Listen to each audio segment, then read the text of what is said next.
अच्छा यार, ये ना चैप्टर है, चैप्टर नंबर 6। और इसका नाम पहले तो था डेप्रिसिएशन, लेकिन अब इसका नाम है प्रॉपर्टी, प्लांट एंड इक्विपमेंट। तो ये है चैप्टर नंबर 6। तो बात यह कि डेप्रिसिएशन क्योंकि होती ही नहीं तीनों की है, तो फिर इसी वजह से उन्होंने नाम चेंज कर लिया। और बस ये सब। तो डेप्रिसिएशन होती क्या है? देखो, सबसे पहले बात यह है, जब भी एसिड की वैल्यू में कमी आती है, हमारे पास जो भी एसिड होता है उसको बोलते हैं डेप्रिसिएशन। अब ये किस तरह से होता है? जैसे अगर मैंने कोई मोबाइल ख़रीदा है आज, जो कि अभी मार्केट में काफ़ी उसको फेमस किया हुआ है, वो जो है 1 लाख रुपए का है। लेकिन आज से 1 साल बाद, 1.5 साल बाद, 2 साल बाद उसको यूज़ कर कर के मैं काफ़ी थक गया, और अब जब मैं बेचूंगा तो बताओ कितने का बिकेगा? ज़ाहिर सी बात है, वो काफ़ी सस्ते में बिकेगा, 50 का या 60 का। तो जो 1 लाख की चीज़ थी, वो देखो कितने में बिकी है, 60 की। तो यानी 40,000 रुपये जो हैं, जो एक्सपेंस हुआ है, मतलब 40,000 का एक तरह से, वैसे एक तरह से जो लॉस हुआ है, इसको बोलते हैं डेप्रिसिएशन। मतलब जब हमारे पास कोई एसेट होता है, जैसे मोबाइल था, और उसकी वैल्यू में कमी आती है वक्त के साथ साथ। अब ऐसा तो नहीं है ना, आज 1 लाख का ख़रीदा तो कल 40,000, सॉरी 60,000 का बिक जाएगा। ऐसा नहीं है ना। अब मैं ऐसे 1 1.5 साल यूज़ करता हूँ, उसकी थोड़ी कंडीशन जो है वो लो होती है, और फिर वो 60,000 में बिकता है, और मैं कहता हूँ मुझे 40,000 का नुकसान। नुकसान तो नहीं, बहरहाल फिर भी पैसों में कमी तो आई ना। मेरे एसेट की ओरिजिनल अमाउंट में कमी तो आई ना, 40,000 रुपये से कमी तो आई ना। अब वो 60 का जा रहा है, तो हमने कह दिया ये एसेट जो है डेप्रिशिएट हुआ, और इस प्रोसेस को क्या बोला? डेप्रिसिएशन। इसको क्या बोलते हैं? डेप्रिसिएशन। और अब जो बात सबसे अहम है ना, डेप्रिसिएशन के लिए सबसे जो अहम है वो ये है कि टाइम रिक्वायर होता है इसके अंदर। कि मिसाल के तौर पर, अगर एक हम चाहते हैं कि एसिड जो हो वो डेप्रिशिएट हो, उसकी वैल्यू में कमी है, तो हमें कुछ टाइम भी चाहिए। लैपटॉप है 1.5 लाख का, तो 2 साल बाद बेचूंगा तो 1 लाख का बिकेगा। मतलब डेप्रिसिएशन के लिए जो सबसे अहम बात है वो है टाइम। ये टाइम के साथ इसकी वैल्यू कम होती रहती है। अब ये है कि अगर हम यूज़ ना करें तो तब, वो एक अलग कॉन्सेप्ट है जो इस चैप्टर के अंदर पढ़ेंगे हम, कि यूज़ करने ना करने से क्या फ़र्क पड़ता है डेप्रिसिएशन पर।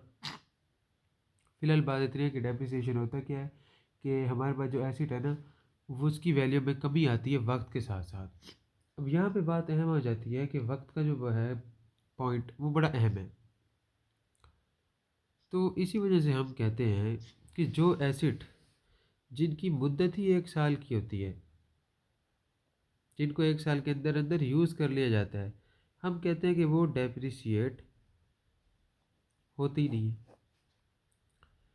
लेकिन जो एसिड हम कहते हैं जो 1 साल के इक्वल होते हैं, या फिर जो 1 साल से कम होते हैं, वो डेप्रिशिएट नहीं होते। अभी समझाता हूँ। लेकिन कुछ एसिड होते हैं जिनकी मुद्दत 1 साल से ज़्यादा होती है। जैसे अगर मोबाइल 2 साल बाद बेचूंगा तो ही 40,000 कम का बिकेगा ना, वो 60,000 का बिक जाएगा। तो हाँ, उसकी जो डेप्रिसिएशन है, यानी एसिड की वैल्यू में जो कमी है वो होती है, बिल्कुल होती है जी, इसकी नहीं होती। तो अब इससे बात क्लियर हो रही है कि एसिड की डेप्रिसिएशन के लिए टाइमिंग का एक बहुत बड़ा फैक्टर है। अब मैं एक वाज़ेह सा जुमला बताने जा रहा हूँ। जिन एसिड्स की जो मुद्दत होती है 1 साल या उससे कम की होती है, उनको बोलते हैं करंट एसिड।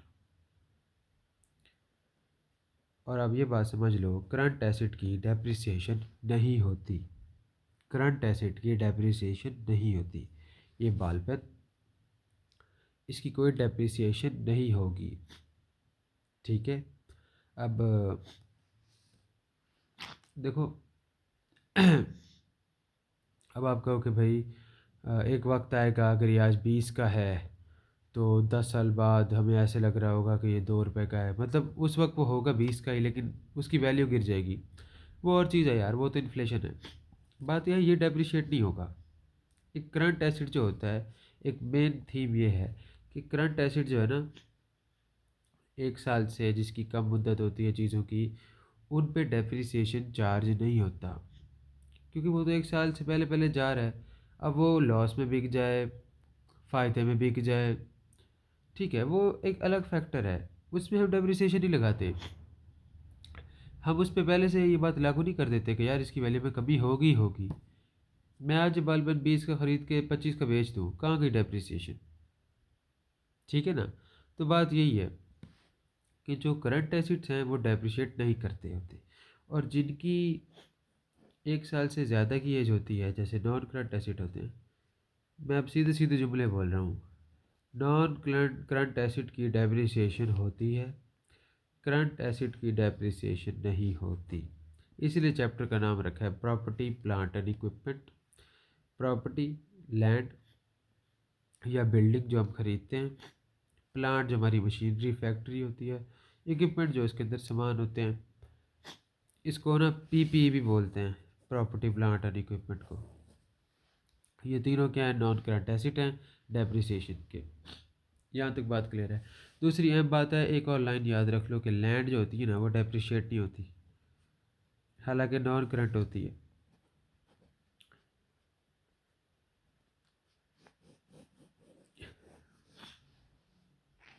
अक्सर जब भी ज़मीन खरीदते हैं तो यही होता है ना, कुछ साल बाद उसका रेट बढ़ता ही है, कम तो नहीं होता।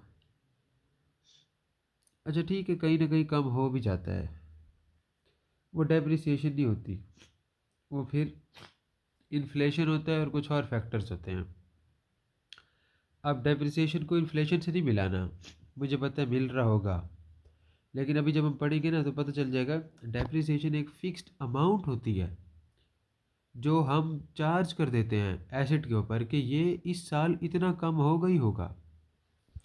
1 लाख का फ़ोन मैंने अगर 60,000 में बेचा है 2 साल बाद, तो हर साल यानी 2 साल में वो 20-20 हज़ार करके डेप्रिशिएट हुआ है और 40,000 डेप्रिशिएट हुआ है, मैंने 60 का बेचा है। डेप्रिसिएशन की एक अमाउंट होती है। इन्फ्लेशन का पता थोड़ी चलता है कब इन्फ्लेशन हो रही है कब डिफ्लेशन हो रही है। तो इसी तरह से अब लैंड जो है, आप कहीं कभी ना कभी ऐसा सिनेरियो बना होगा, लैंड की कीमत कम हो जाती है, वो डेप्रिसिएशन नहीं होती, वो होती है इन्फ्लेशन, क्योंकि हमें पता ही नहीं होता कि उसकी कीमत कम होगी या नहीं, लेकिन इनका तो हमें पता है कि होगा। और फिर कंपनी जो मशीनरी इस्तेमाल करती हैं, या ऐसे बहुत से अपने एसिड्स जो कि करंट नॉन करंट एसिड होते हैं उनको इस्तेमाल करती हैं, तो अलग बुक में डेप्रिसिएशन का अकाउंट खोलते हैं वो, और उसके अंदर लिखते हैं कि 1 लाख की चीज़ हर साल 10% डेप्रिशिएट होगी। अगले साल अगर बेचेंगे 90 की बिकेगी, उससे अगले साल 80,000 की बिकेगी, उससे अगले साल 70,000 की बिकेगी। तो हम कहते हैं जी यार ये जो मशीन है ना, ये 5-6 साल के लिए तो वैलिड है, क्योंकि इसके बाद जो है टेक्नोलॉजी बेहतर हो जाएगी और क्या होगा कि हमें ये मशीन ख़त्म करनी पड़ जाएगी। तो हम कहते हैं यार अगर 5 साल बाद बिकेगी, हर साल 10% लगाएं, 1 लाख की मशीन है, तो हम 5 साल बाद इसको 50,000 का बेच देंगे, क्योंकि 50,000 की डेप्रिसिएशन हो जाएगी। और अगर इस तरह 50,000 की बिक जाती है तो फ़ायदे में है वो, इसलिए डेप्रिसिएशन लगाते हैं, क्योंकि एसिड की वैल्यू जो है वो दिन ब दिन कम होती रहती है। और ये बात याद रखना कि लैंड जो है उसकी डेप्रिसिएशन नहीं होती। अच्छा, उसके बाद अब ये है कि मैंने कह दिया कि एसिड जो है करंट भी नॉन करंट भी लैंड की डेप्रिसिएशन होती भी है नहीं भी होती। अब जो है बात है ना, वो ये समझना होगा कि कुछ ना खर्चे होते हैं, एक्सपेंस। अच्छा, ये जो चैप्टर है ना, ये 5वें के रिलेटेड थोड़ा आसान है। आसान इस तरह से, 5 में थोड़ा टेक्निकल था, ये टेक्निकल नहीं है, इसमें थोड़ा याद करने के लिए है। अब जो एक्सपेंस होता है ना, ये होता है दो तरह का। एक होता है रेवेन्यू एक्सपेंस और एक होता है कैपिटल एक्सपेंस। अब यहाँ ना एक बहुत बड़ा पार्ट है, क्योंकि ये जो चैप्टर है ना, आधा इस चीज़ पर है डेप्रिसिएशन पर, और आधा है इस चीज़ पर कि ऐसे कौन से काम करने से एसिड की वैल्यू बढ़ जाती है। समझना बात को। देखो, जब भी हम खर्चा करते हैं ना, मान लो 1 लाख का लैपटॉप है। अब हुआ क्या उसके अंदर कि कीबोर्ड जो है उसका, उसके एक दो बटन ख़राब हो गए हैं। वो 1 लाख का बेच रहे थे आप, उसके ना कुछ बटन ख़राब हो गए हैं। तो अब मुझे बताओ, अगर बटन ख़राब से बेचोगे 1 लाख का बिकेगा? नहीं, कभी भी नहीं बिकेगा। हो सकता है 95 का या 90 का बिक जाए। चलो 95 कर लेते हैं। अब आपने किया खर्चा उस पर और उसके बटन ठीक किए, क्योंकि आप 1 लाख में सही सलामत एक लैपटॉप दे रहे थे। अब हमने क्या किया जी, खर्चा किया और 5,000 का खर्चा किया, जो भी किया बहरहाल, और हमने उसके बटन ठीक कर दिए। अब लैपटॉप बिल्कुल ठीक हो गया। अब वो 1 लाख का बिकेगा? बताओ। हाँ, बिल्कुल बिकेगा। तो ये जो खर्चा हमने किया उस पर, ये था रेवेन्यू एक्सपेंस। अब क्या था जी, वही 1 लाख का लैपटॉप है। यहाँ समझ आ गया? जब कीबोर्ड के बटन ठीक किए तो उसको कितनों में बेचोगे? 1 लाख में ही बेचोगे ना, क्योंकि लैपटॉप सही सलामत की जो कीमत थी वो 1 लाख थी। कीबोर्ड के बटन ख़राब हुए, आपने सोचा यार मैं सस्ते में बेच देता हूँ लैपटॉप। फिर आपने सोचा नहीं यार, मैं बनवा के 1 लाख में बेच देता हूँ। तो ये रेवेन्यू एक्सपेंस था। अब एक मज़ेदार बात मैं करने वाला हूँ। कीबोर्ड जो है या पूरा लैपटॉप बिल्कुल सही सलामत है। अब आपको एक थोड़ी सी जैसे चुल होती है वो बचती है, और कीबोर्ड के ऊपर आप लाइटिंग लगवा देते हो, जिस तरह होती है लाइटिंग, और वो लाइटिंग होती है जी 5,000 के अंदर।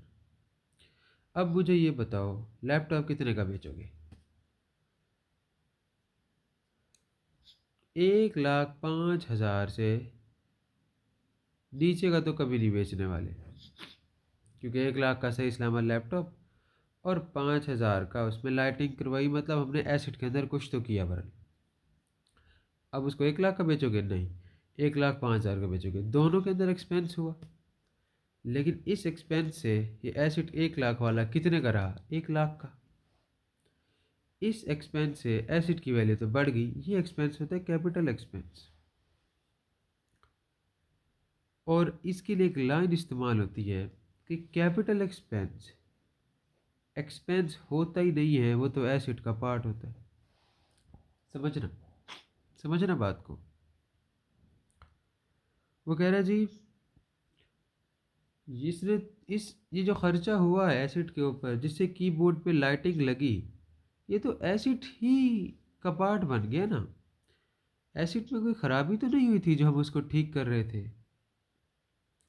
एसिड में ख़राबी हुई थी, हमने ठीक किया, ठीक है, वो एक खर्चा हुआ, वो रेवेन्यू एक्सपेंस था, और एसिड दोबारा ठीक हो गया, 1 लाख में बिक रहा है। अब यहाँ हमने एक ऐसा खर्चा किया जो एसिड की किसी खराबी को ठीक नहीं कर रहा, एसिड की एफिशिएंसी बढ़ा रहा है, एसिड की जो एक फ़ीचर है उसको बढ़ा रहा है, एसिड की वर्थ को बढ़ा रहा है। वो खर्चा खर्चा तो है नहीं, वो खर्चा एसिड है। उस खर्चे को एक्सपेंस के अकाउंट में लिखने की हिम्मत नहीं करनी, उसको एसिड के अकाउंट में लिखना है। कैपिटल एक्सपेंस एक्सपेंस नहीं होता, कैपिटल एक्सपेंस एसेट होता है। इतनी सी बात समझनी है। अभी मैं दोबारा समझाता हूँ इसको।